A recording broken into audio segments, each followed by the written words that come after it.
Ali Akbar Onanga Yobégué et ses compagnons exigent des explications de la part du CTRI en ce qui concerne leur prétendue affinité avec le Parti démocratique gabonais. Ces membres influents du PDG disent ne pas comprendre la nature des rapports entre les actuels tenants du pouvoir et les membres de l'équipe déchue. Ils ont exprimé ce qui semble être un agacement ce mercredi 29 janvier 2025 au cours d'une conférence de presse. C'est pourquoi nous lançons solennellement un appel au CTRI pour qu'il prenne enfin clairement et publiquement position sur ses relations avec le Parti démocratique gabonais.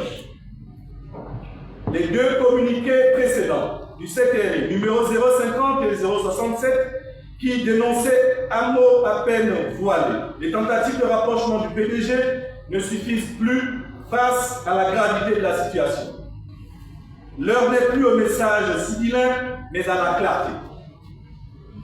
Le CTRI doit désormais déclarer de manière explicite et sans ambiguïté son refus catégorique de toute alliance ou proximité avec le Parti démocratique gabonais, qu'il s'agisse de soutien à ses actions ou à celles de ses membres.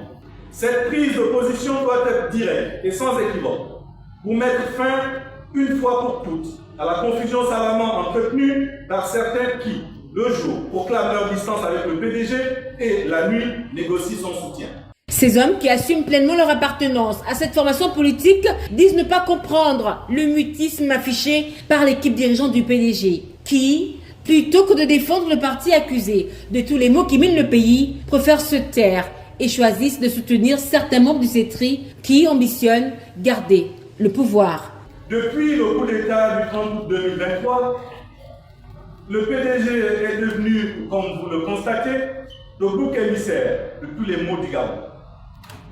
Une meute d'accusateurs, tant au sein de la classe politique que de la société civile et dans les médias, s'acharne à le dépeindre comme le grand Satan de la République, responsable présumé de toutes les difficultés qui affligent notre nation. Face à ce déferlement d'accusations, quelle est la réaction du directoire provisoire illégal et autoproclamé?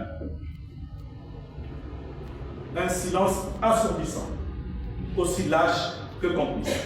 L'organisation du congrès du Parti démocratique gabonais est notre point qui fâche. Ce directoire provisoire illégal pousse l'outrage jusqu'à convoquer un congrès extraordinaire le 30 janvier, se fondant de manière absurde sur les statuts de 2008 qui ont été successivement abrogés par les congrès de 2010, 2013, 2017 et 2022.